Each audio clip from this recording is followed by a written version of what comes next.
The President, please be seated. The court is now back in session. And we would like to now hand over to the prosecutor to continue putting questions to the witness. Thank you, Mr. President. And if I can just seek some directions from the chamber about issue of time. We started a little bit late with this witness, about 1:49 this afternoon. We have been allocated half a day. I do note that at least our understanding is that the chamber intends to sit tomorrow as well, and I want to inquire as to whether or not we and the civil parties may be able to continue questioning the witness in the morning, or if you expect us to finish earlier.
The President, may we know how much time the lead co-lawyers would like to have for putting questions to this witness, please?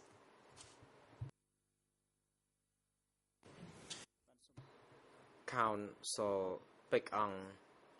Mr. President, civil parties would like 1 hour for putting questions to this witness. The President, co-prosecutor, you may proceed and your request is granted.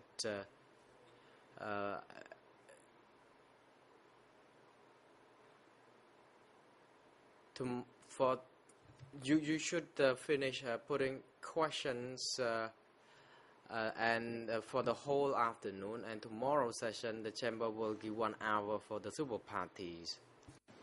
Thank you, Mr. President. I'm very grateful for that accommodation.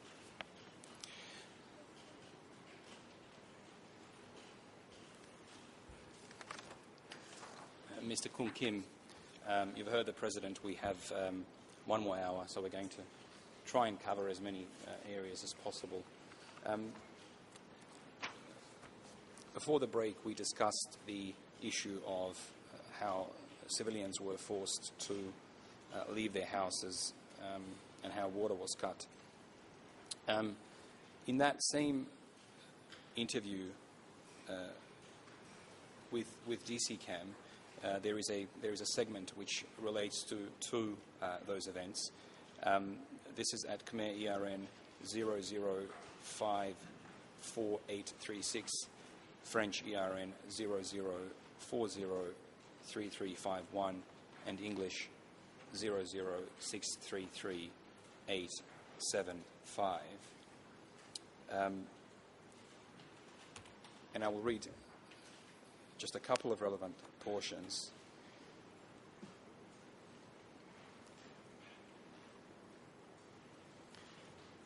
Did you or someone else make the report about the incidents to the upper echelon? Answer: yes, I reported, and so did the others. But we discussed with each other within the group before making the reports.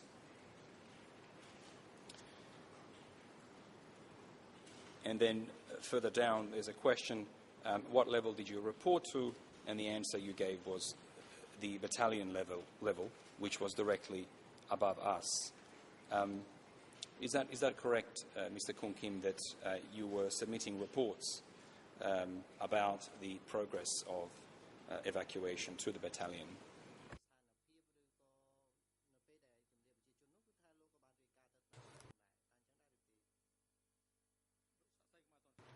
The President, witness, could you please hold on? Counsel for Mr. Evidentiary, you may proceed. Counsel Angadam. Thank you, Mr. President. I'm not really on my feet to take issue with this, but the President already ordered that the document be withdrawn from the witness. However, the document is still put up on the screen. Can it also be requested to be removed? Mr. President, I don't believe the document is being shown to the witness. We're not asking for it to be shown. If it is inadvertently being put up, we will immediately remove it. I can simply read the excerpts.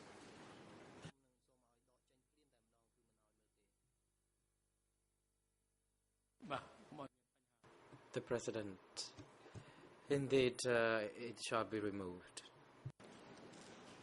Thank you, Mr. President. So just returning, Mr. Kung Kim, to that issue of reports, is that correct that you were submitting reports to the battalion commander as to the progress? I know we have another objection.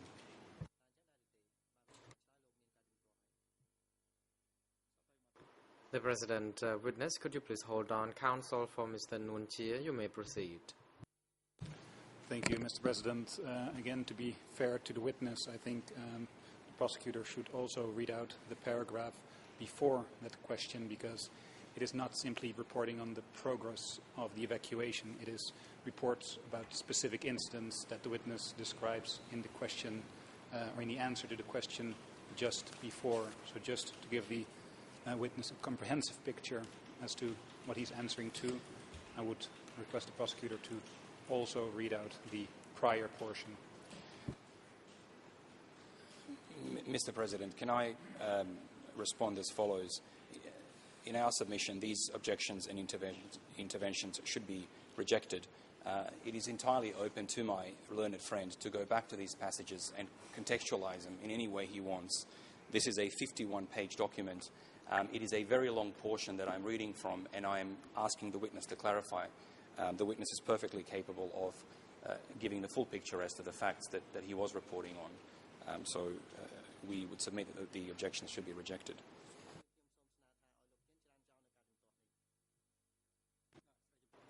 The President, the objection is not sustained. Witness is now instructed to respond to the question put up by the prosecutor currently.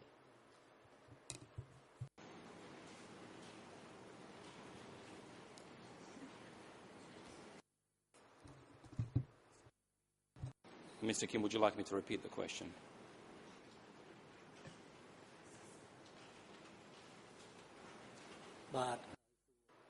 Response, yes, please. My question was simply, was it correct that you were submitting reports to the battalion level in relation to the progress of the evacuation?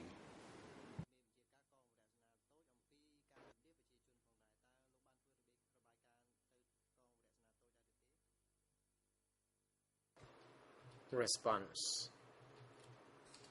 At that time, I was a young person and I did not report to the battalion.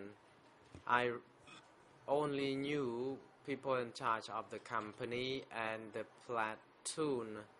So the report could only be sent to the highest level was the company. Thank you. Was your group informing the company level about the progress of evacuations?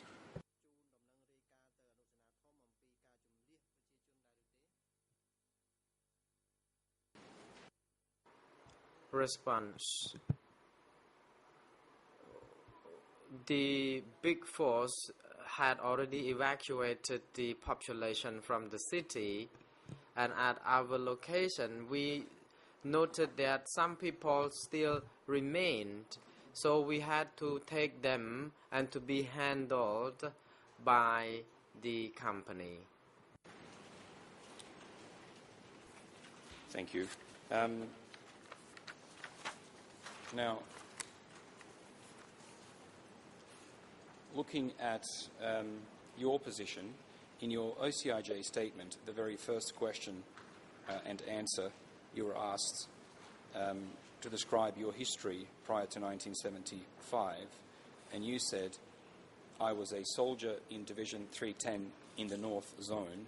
I was a squad leader at the time. Each squad had 12 members, and there were 3 squads subordinate to each platoon. Did you continue to hold that position as squad leader during the evacuation of Phnom Penh?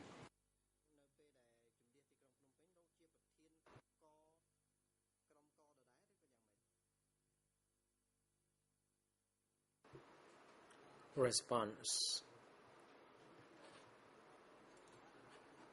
Before we attacked Phnom Penh, I was not yet promoted as the chief or head of the squad. But when Phnom Penh was captured, I was installed as the head of the squad.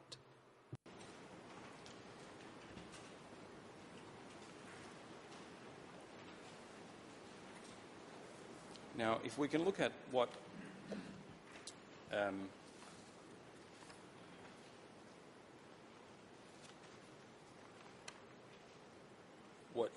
what the units were doing during the evacuation, or what the civilians were being told, returning to that statement given to DCCAM, the relevant ERNs in Khmer 000543839, in French 00403355, and in English 00633 879. Question you were asked is as follows: what did they say to the people when they saw them inside the house? What did they tell them? And your answer is as follows: we told them the commander ordered them to leave. If they resisted, they would be shot to dead. We used the power to shoot them to dead. We did not say that they were being sent to do this or that. We told them that, and we left. If they did not come out of the house after we had called them, we would shoot them to dead. And if they resisted when we were arriving, we would shoot them immediately. That was what we were used for. We were not involved with where to take them or what to do with them. Is that an accurate summary of your statement and of what was happening in April 75, that if people were refusing to leave, that they would be shot dead?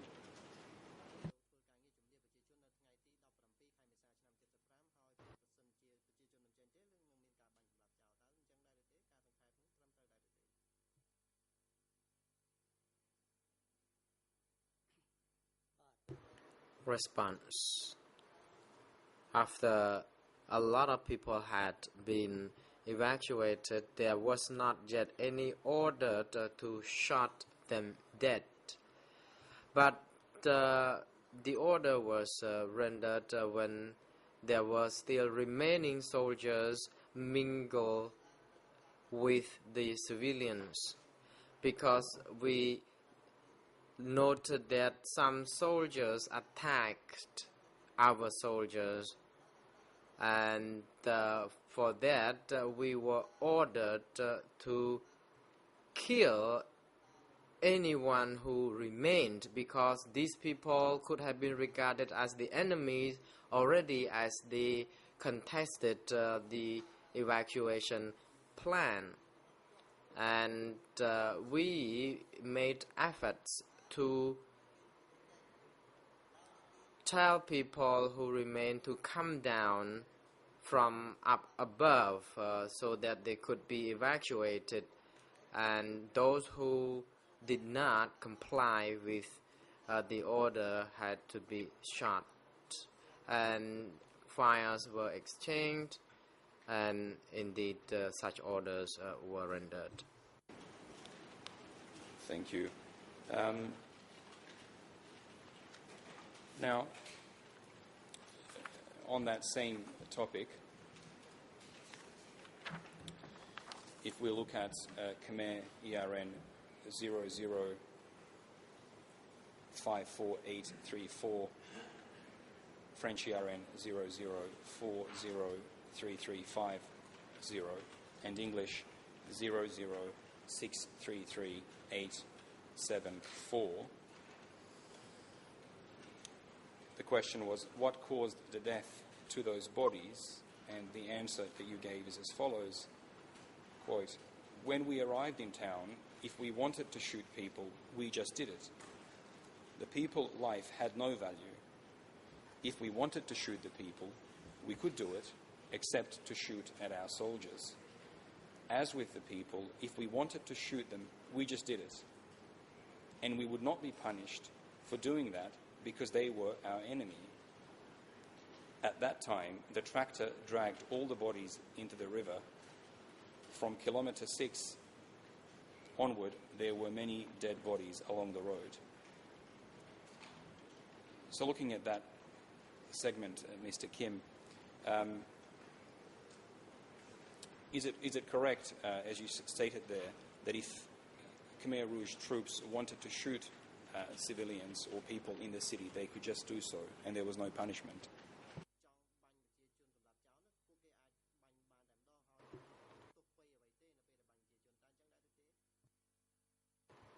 The President, witness, could you please hold on? International Co-Counsel for Mr. Nguyen Chie, you may now proceed. Thank you, Mr. President. I think this question is asking the witness to speculate. This witness cannot testify as to the Khmer Rouge soldier. He can testify as to what he himself saw and experienced, and that's what his testimony should be confined to. So the question could be rephrased, and otherwise we object. Mr. President, I would disagree with my learned friend that a squad leader cannot comment on what Khmer Rouge soldiers were permitted to do. I think that the question is entirely proper. He was at the right place at the right time. He was a member of these forces. He had received the orders, and the question in our submission is entirely appropriate.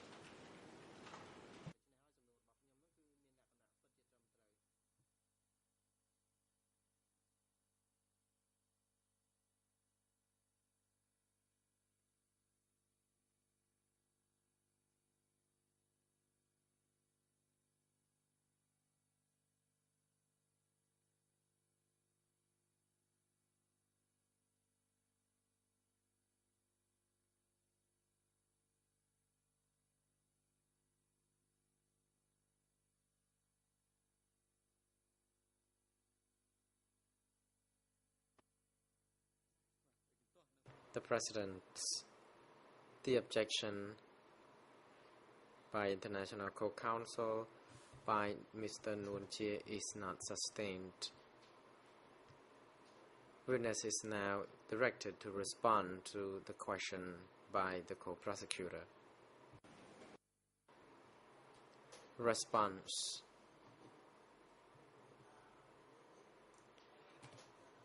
With regard to the corpses at the riverbank, I saw the corpses floating at the in the river, but I did not know whether they were shot at or not. But the corpses that lie on the roads could have been dead or killed by gunfire, and soldiers were supposed to clear the road of the corpses.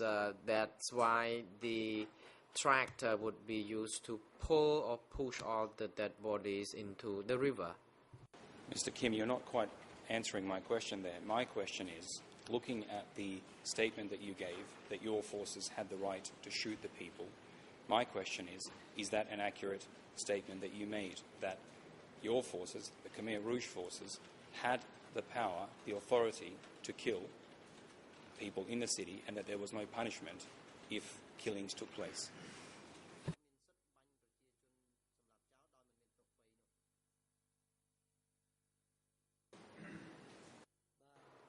Response.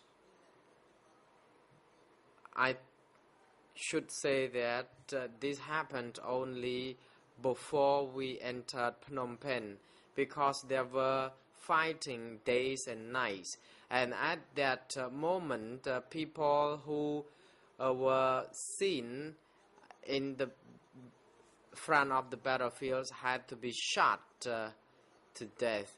But when we entered Phnom Penh, we were not ordered to shoot. People had already been killed, perhaps by other stray bullets or by other bombardments or rocket-propelled grenades that dropped from far distance. We don't know. Let me see if we can refresh your memory a little bit more on that particular issue. Same document, this time the Khmer ERN 000548440, French 00403355, and English 0063387 And the question posed to you was there any plan telling that if you saw the pagoda, you had to destroy it? Your answer is as follows. During the first step, there was no plan to destroy the pagoda. The only thing we had to do when entering Phnom Penh was to force people out, included the monks. The people and monks were considered the same. They must be kicked out. To speak in general, we had the right to shoot them and to force them out. Is that correct, Mr. Kung Kim? When you said to speak in general, we had the right to shoot them and to force them out. Is it correct that you had the power, the right to shoot people in order to force them out?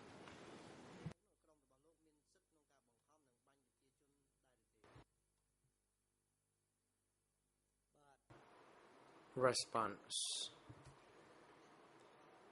The reality is that when the people were being evacuated, if there was no exchange fire from the other opponents or soldiers, then people would not be shot at. But if there were fires from among the civilians, then there would be soldiers inside and we would be ordered to shoot at them. But if there were only pure civilians, then we were not ordered to shoot them. And the pagoda was not ordered to be destroyed, since the pagodas remain intact. In a passage we looked at earlier, I read to you the following quote. We told them the commander ordered them to leave. If they resisted, they would be shot to death. Is that something you were telling the civilians in order to force them to leave? Did you tell them that if they resisted, they would be killed?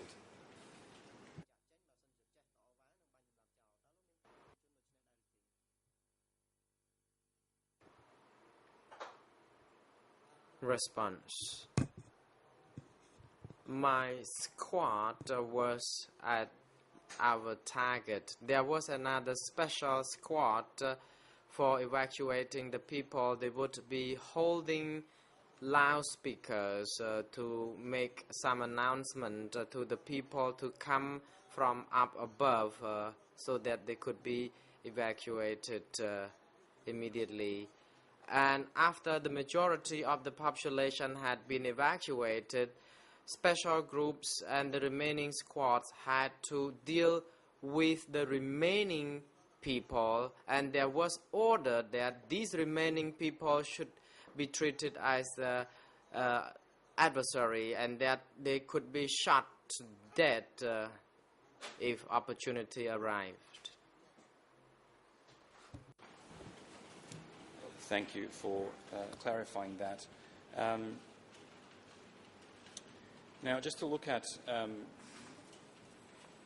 the structure of and nature of your particular unit, again, in that DCCAM interview at Khmer ERN 000548836, French 00403352, and English 006338876. There is the following segment which I wish to look at.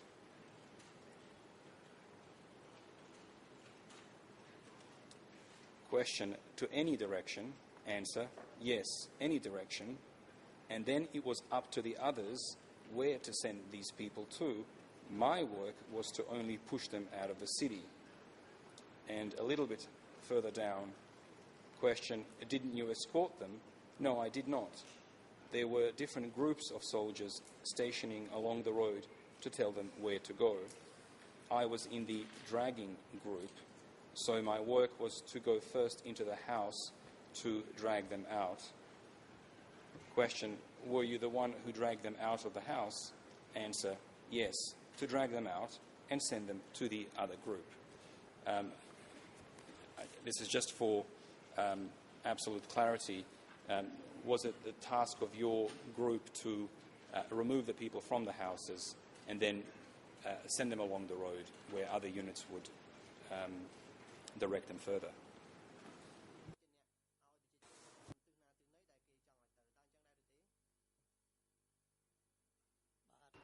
Response: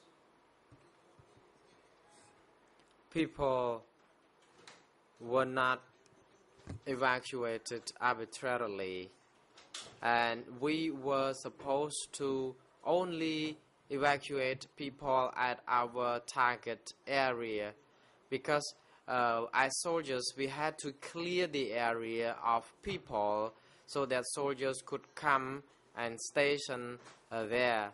So our group only evacuated people at the location where we stationed. Thank you for being specific with your answers.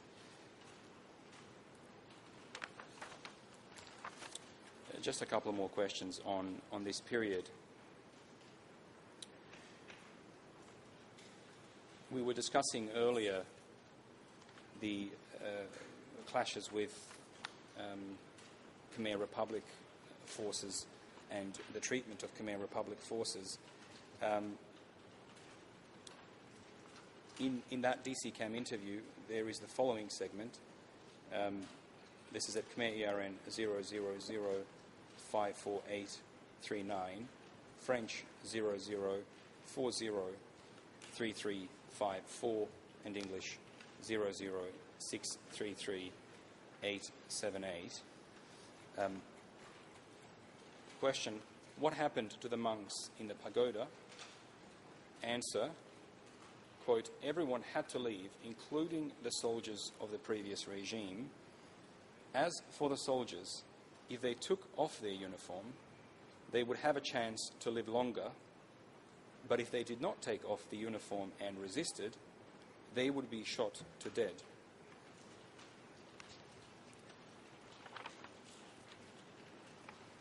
Is that a correct statement, that those who remained in the Khmer Republic uniforms would be shot to dead?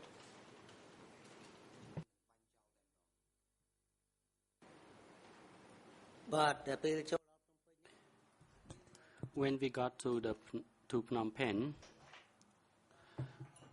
soldiers who did not resist and agreed to go along with the people being evacuated, they were spared. But those who resisted, particularly those soldiers who were within the group, they did not retreat. So we had to shoot them. So at that time, the clash and fire exchange took place when they encountered those soldiers in uniforms.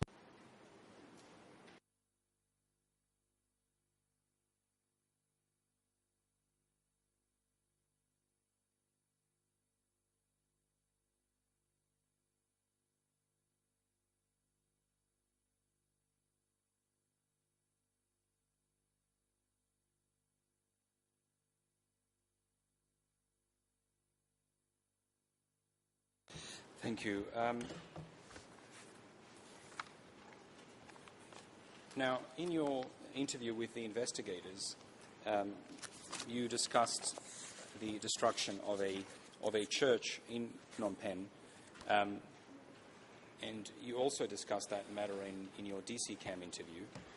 We have limited time, so I don't want to enter into a lot of detail about the destruction of the church. There's one aspect of that that I would like to ask you about, and this is in that DC Cam interview at 000-54856 in Khmer, 00403369 in French, and 00633 892 in English.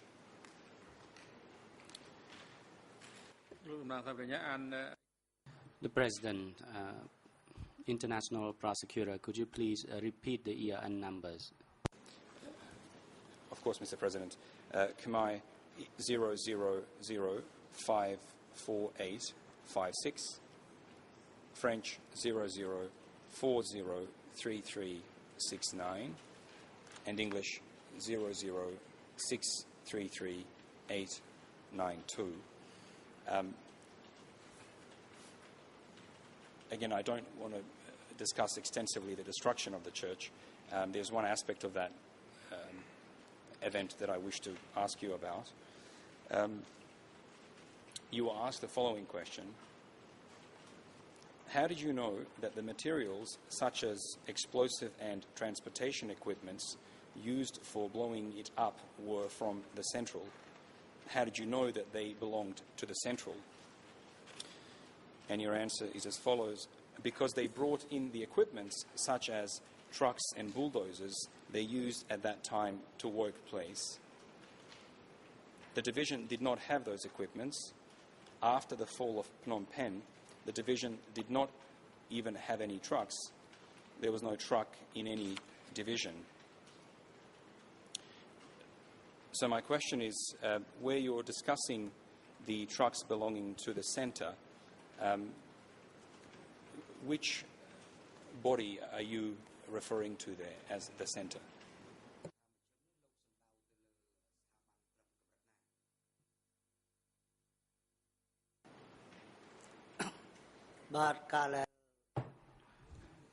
Response.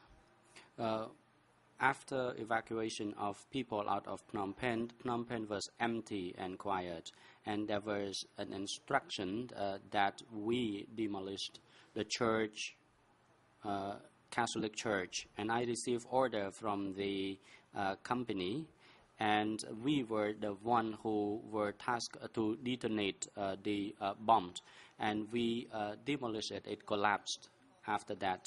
And our force belonged to the central soldiers, central armies as well, because when we arrived in Phnom Penh, we were no longer the zone military, but we belonged to the center. So those the trucks did not belong to the division, because when I got to when we were in the division, we did not see any trucks. But when we got to Phnom Penh, we saw a fleet of trucks taking rubbish and debris around away. So I did not know where they took those debris to, but our task was mainly to detonate the bombs to demolish the church. Thank you. In that same passage that we were looking at, you said that it took about 3 months to destroy the church. Is that an accurate recording of your statement? Did it take that long to destroy it, 3 months?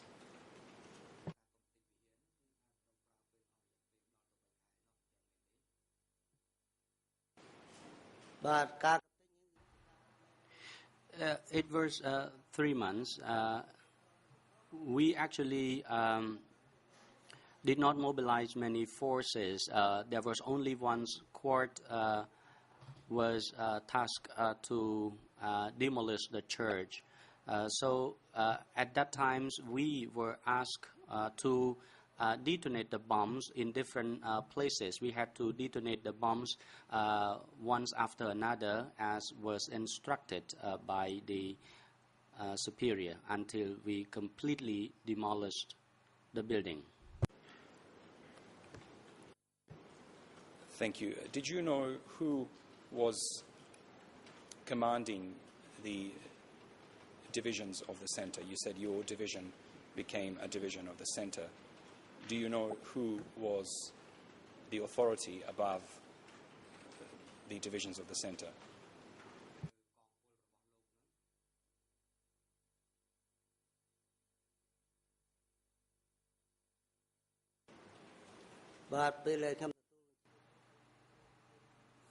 I received the order from the company commander, and when we were detonating the bombs, there was the commander by the name of Som and Chet from the platoon who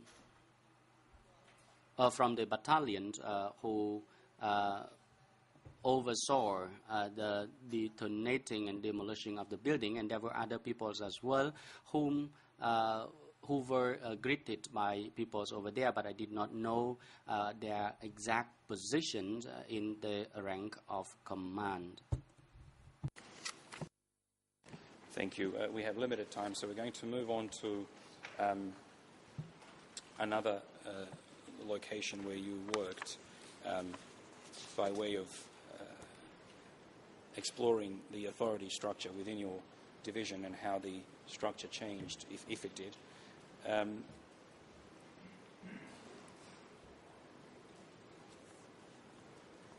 In your OCIJ statement, D166/74, you discussed a prison at which you were assigned to work as a guard. This is at, the section begins at Khmer ERN 00270-166, or rather 165, French 00486-098, and English 00278-683.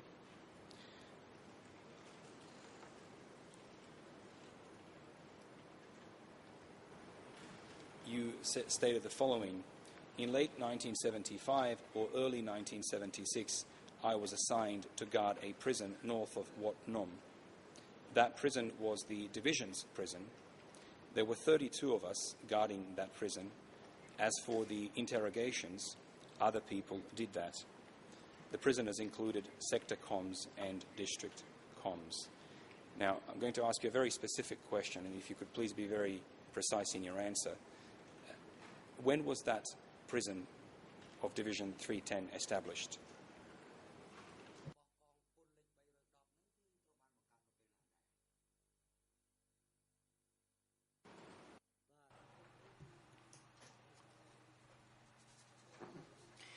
I received the direction from the battalion and regiment to stand guard these prisons.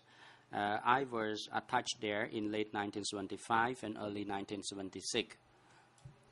The task of my in the platoon, there were different squads, And there was one commander in the platoons who oversaw the function of the other 3 squads, and I controlled one of the squads. And this prison was not recently built. Actually, it left behind from the previous regime. And I was sent there to stand guard this prison. And our main task was to provide security protection to this prison. And one day I saw a truck carrying the prisoners who were all blindfolded, and those prisoners were taken off the trucks and admitted to this prison. And this prison were divided into different sections. There were one in the underground, the dark underground prison, and there were other 2 sections as well. Thank you. You've given us a very comprehensive answer. I'm just going to repeat my previous question. And if you don't know the answer, just tell us, I don't know. When was the prison established? Was it immediately following the evacuation of Phnom Penh, the prison that was run by Division 310? I know it was, and I'll just clarify, because I do understand it was a building that had been used as a prison. My question is, when did Division 310 start to use that compound as a prison?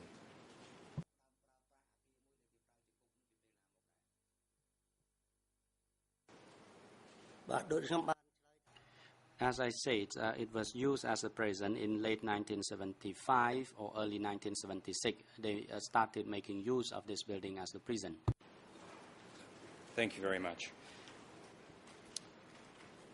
Do you know, and tell us if you don't, who gave the order for that place to be used as a prison?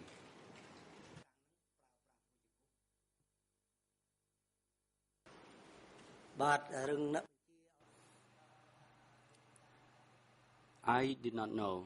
I did not know the person who ordered the establishment of this prison, but I only received the order to stand guard of this prison premise. Thank you.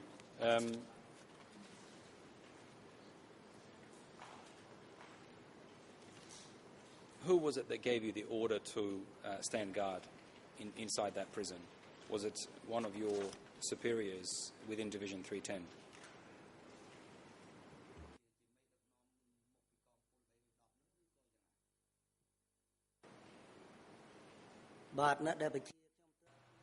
My direct supervisor was the commander of the company by the name of Rain, and there was the Song, who was the commander of a regiment, and Jim, who was the commander of the battalion. So I received actually the direct orders from Rain, who was the commander of the company. Thank you. Now if we look at some of the prisoners in that previous section, that I read to you, you said that the prisoners included sector comms and district comms. And then further down, you say the following: at Khmer ERN 00270-167, or rather 00270-166, French ERN 00486-098, and English 00278-684. You say the following: later on, my own commander, that is Division Commander Un, was arrested. I saw them place him in chains. Aside from him, Regimental Chairman Song, Battalion Chairman Yim, and Company Commander Pao were also arrested and put in that prison. Can you tell us where it was that you saw Commander Un being arrested?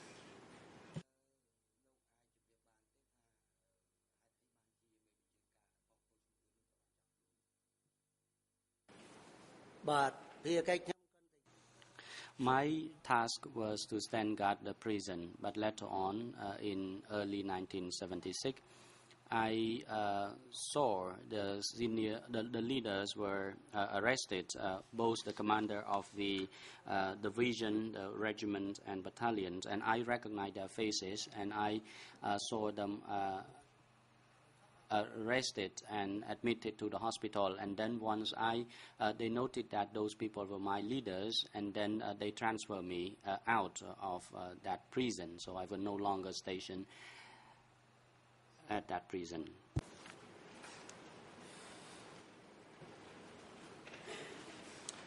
Moving along, in the interest of time, in your DC camp interview, we shall look at a specific section, Khmer ERN 000548550, French 00403363, and English 006338887. You discuss the interrogations of prisoners in that prison. I'm only interested in the authority structure. Question: were those in charge of interrogation, arresting and taking prisoner out also from the Division 310 or from the other units? Answer: no, they were not from 310. They were called the General Staff of the Central. They were from the Central. Can you tell us what you meant by General Staff of the Central? Who was that? What body was that?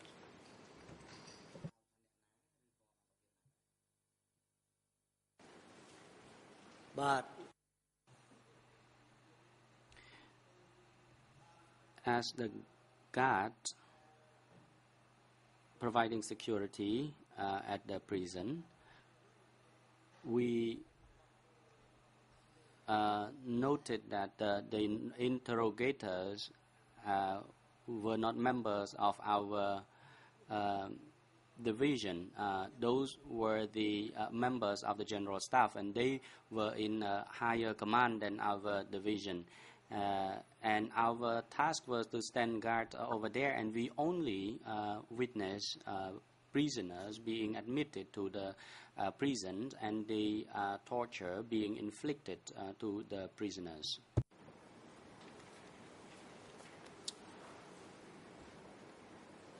Now, returning to the statement and just looking at General Staff in a bit more detail again, Khmer ERN 000548844,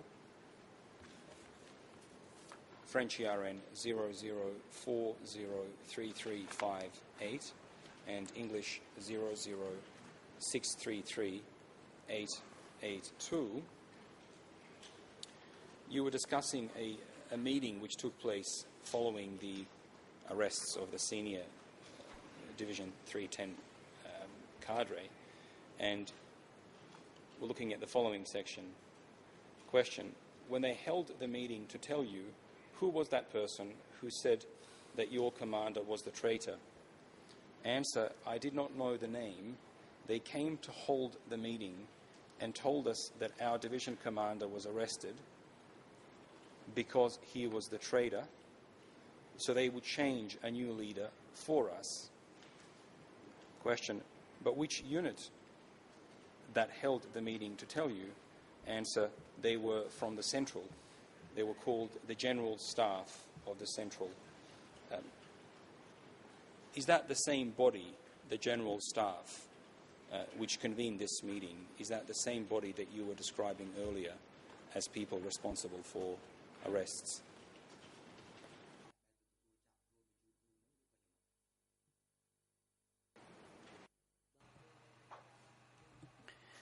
When they arrested the commanders from the company up to the division commander, then in 1976, early 1976, they remove us, actually they transfer us to the airfield in Kampong Chnang.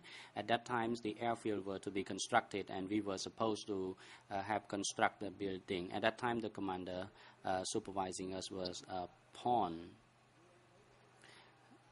And there was the general staff who were people from the southwest, who were the close aid of the center. So the soldiers from the southwest were tasked to supervise our forces, because we were considered the combatant forces. So following the arrest of my commanders, they dispersed our forces. So they just transfer us under the supervisions of soldiers from the southwest, and they accused my superiors, my previous superior, as traitors. I just want to make sure I understood you correctly. Were you telling us that it was the general staff of the centre that had assigned the southwest zone cadre to take over your division?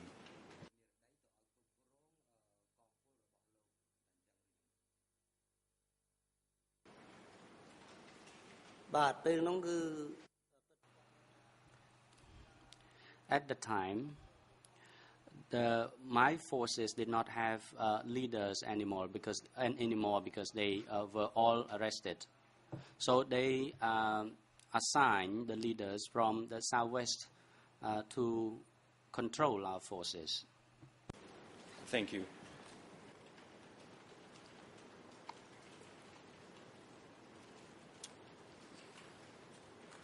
Now, just exploring that topic, you mentioned a lot of people being arrested. I just want to clarify or ask you about one passage in your interview with DC Cam at Khmer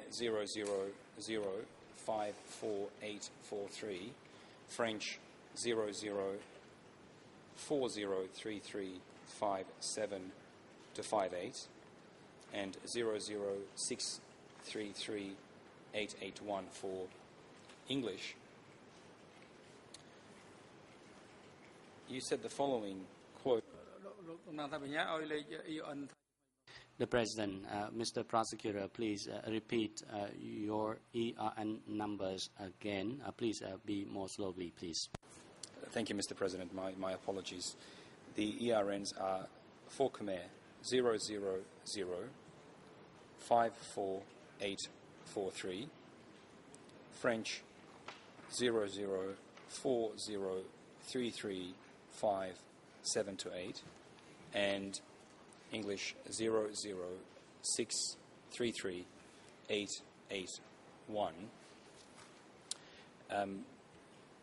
There is a long answer here. I'm just going to read the relevant part for our present purposes. Quote, they said that those who had been arrested were the traitors. They educated me, the guard, that my leader was arrested because he had been in the string network. Then the arrested persons implicated others, leading to more arrests of the regiment commanders. Can you explain for us just a little bit what is meant by the concept of a string network?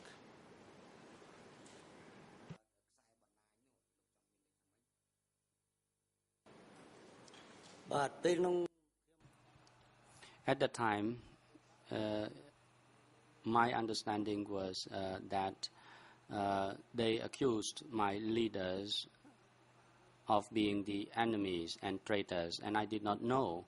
I did not understand why they were characterized as enemies, because they were leaders in their rank, and I did not know what happened up there. But what I noted generally was that the commanders in the regiments and the division commander were all arrested, but those who were lower in the rank were not arrested. And I heard from others that those who were arrested were accused of being the enemy. Thank you. We have only a few minutes remaining. Returning to your interview with the investigators, at Khmer ERN 00270-166, French 00-486-098, and English 00278-683.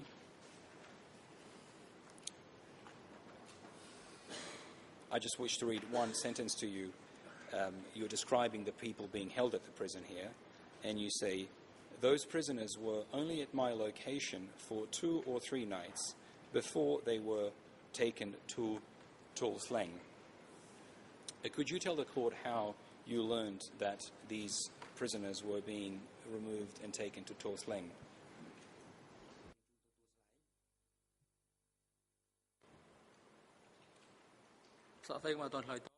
President, witness, please hold on. The National Defense Counsel for Mr. Ieng Sari, you may proceed. Counsel Angodam. May it please the court, I actually should have raised this matter earlier, but I hope that the prosecutor would not move on with his question. If we look at the order issued by the chamber, document E124, the prosecutor is deviating from this instruction because he is now referring to the prison, and according to these orders, we are not supposed to discuss the location of prison or security centers, because I'm afraid that the prosecutor is being deviating from the scope of the trial before us now. Thank you, Mr. President. Mr. President, if I can respond briefly. My friend is I'm afraid, entirely wrong. The issues to be covered in this trial include the military structure and the role of the Revolutionary Army of Kampuchea in purges. That is at paragraphs 146 to 149 of the closing order, and it is listed in the document to which my friend is referring. Now, I'm being very careful not to enter into extensive examination of the crime base. I'm simply eliciting evidence in relation to the changing structure of the division and to how the purges affected the senior cadre. That's why I didn't ask any questions about the prison of Division 310. And in my respectful submission, it's entirely appropriate to elicit a limited amount of evidence about the changing structure and the removals of senior commanders within this division.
The President, the Chamber notes that the question that put by the co-prosecutor just now was not relevant directly to the facts, and since it is most likely the last question by the prosecutor already, the chamber allows the witness to respond.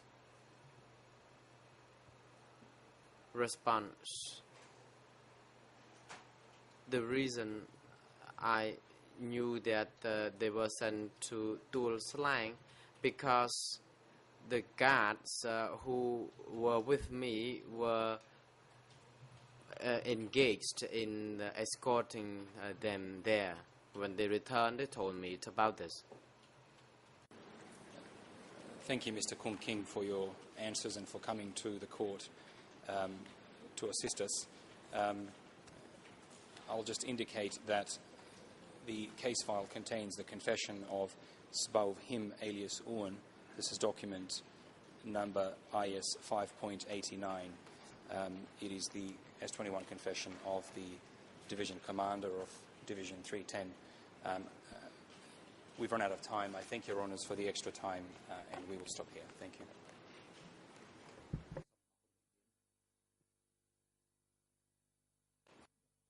The President, thank you. Legal lawyer for the civil parties, you may now proceed. Counsel Pick Ang. Thank you, Mr. President. Since tomorrow I will be absent, co-counsels for the civil parties will be putting questions to this witness. Mrs. Jetavani and Counsel Benier will be putting the questions for your information. The President thanks you, Counsel, and thank you, witness. Since it is now appropriate time for today's adjournment, the Chamber will adjourn and the next sessions will be resumed by tomorrow at 9 a.m. During tomorrow's sessions, the Chamber continues to hear the testimonies of Mr. Kung Kim. Mr. Kung Kim, your testimonies are not yet complete, so we would like to ask that you come back to the court tomorrow to give the testimonies. Court officer is now instructed to assist with the first Su unit to make sure that Mr. Kung Kim is properly accommodated and that he is returned to the courtroom by 9 a.m. Security personnel are now instructed to bring Mr. Nuon Chie and Kyu Sampon to the detention facility and have them returned to the courtroom by tomorrow before 9 a.m. The court is adjourned. សូមអញ្ជើញក្រោកឈរ